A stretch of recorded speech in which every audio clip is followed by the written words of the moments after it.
আছে বহু দিনৰ পৰা আছে মহাৰাজ আমি জনাত আপোনাৰ ককা দেউতাক মহাৰাজ জলাদিত্যই মূৰ্তি নিৰ্মাণ কৰিছিল ককা দেউতা মৰিব তেওঁ সজোৱা শিলৰ মূৰ্তিটো এতিয়া চোৱাচোন মূৰ্তিটোৰ গাত কেনে ধুনীয়াকৈ শিলেৰে চোলা কাপোৰ কৰি থৈছে এই কাপোৰ নাফাটেও নিচিগেও হয় মহাৰাজ শিলৰ বস্তু ক'তনো ফাটিব মোৰ মনত এটা কথা খেলিছে মন্ত্ৰী ককা দেউতা যদি শিলৰ মূৰ্তি শিলৰ চোলা নিপিন্ধাই নিজে পিন্ধিলেহেঁতেন তেওঁ কিজানি শিলৰ দৰে অজৰ ৰমণ কৰিলেহেঁতেন মহাৰাজ আপুনি কথাটো ভাবিছে সঁচা কিন্তু সেয়া সম্ভৱ জানো মানুহজনে কেতিয়াও অমৰ হ'ব পাৰে মই সেইবোৰ নাজানো মই এটা শিলৰ চোলা পিন্ধি মোক এটা শিলৰ চোলা আনি দিবই লাগিব মহাৰাজ শিলৰ মূৰ্তি শিলৰ চোলা পিন্ধে আপুনিতো শিলৰ মূৰ্তি নহয় আপুনি পাত মেজান কৰি আদি চোলা পিন্ধিব লাগে মই সেইবোৰ নাজানো তুমি 7 দিনৰ ভিতৰতে মোক এটা শিলৰ চোলা আনি দিবই লাগিব নহ'লে তোমাৰ মন্ত্ৰী বাপটো আৰু নাথাকে তোমাৰ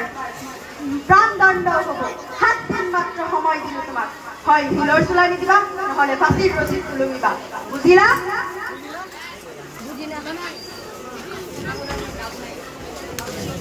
হাই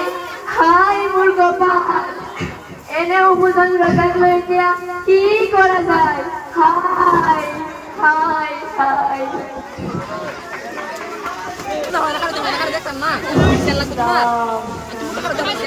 কি হ'ল পিতাদেউ তোমাৰ দুপৰে ঘৰ মাৰিছাহি দেহত কিবা যুদ্ধবিগ্ৰহ হৈছে নেকি নহয় ঐ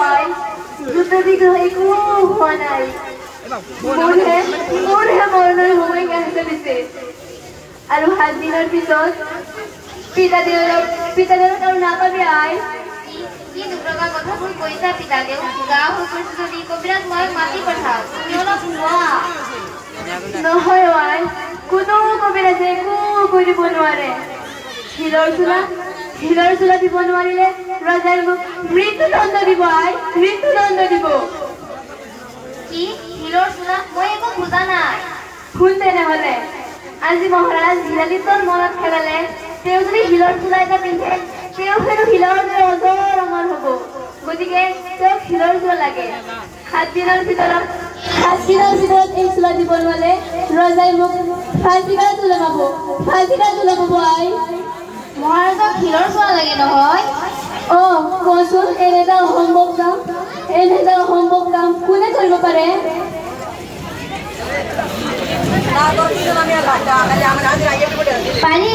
পাৰি পিতাদেউ তুমি চিন্তা নকৰিবা মই কিবা এটা ব্যৱস্থা কৰিব পাৰিম তুমি এই চলি ঘৰতে প্ৰতিবাদী কৰি থাকা ঈশ্বৰ ইচ্ছাত মই অৱশ্যে সমাধান কৰিম হ'ব আই ঈশ্বৰ যদি ইচ্ছা কৰে তেনেহ'লে আমি সফল হ'ম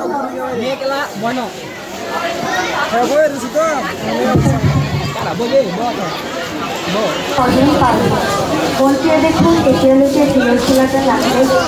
খবৰ ল'লেও মন্ত্ৰীৰ জীয়েকজনীয়ে কৈ পঠাই বোলে দেউতাই শিলৰ সূতা কটাত ব্যস্ত একোবাৰ কৈ বোলে কাপোৰ বোৱাত ব্যস্ত অথচ আজি 7 দিন হ'লেই মহাৰাজ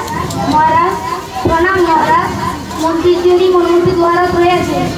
হাতত কিবা আনিছে নেকি নাই অনা দেখোন মহাৰাজ সুধাতে আহিছে যা পঠিয়াই দে মহাৰাজ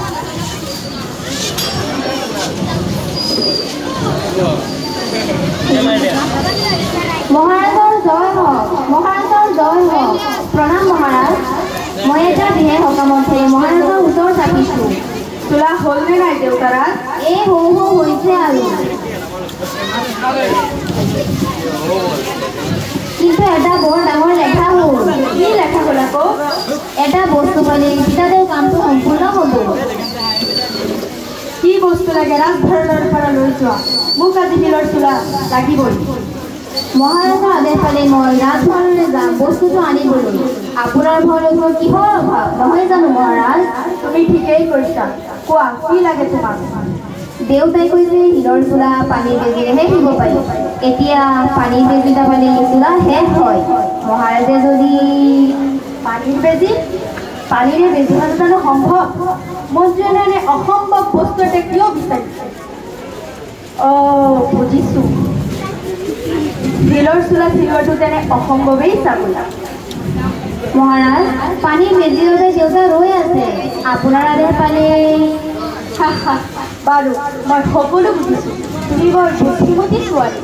যোৱা, দেউতাক ৰাজভৱনলৈ পঠিয়াই দিয়া, ক'বা মোৰ পানীৰ বেজিও নাই আৰু শিলৰ চোলাও মোক নালাগে। ভাল মহাৰাজ, এতিয়া সেৱা আহে।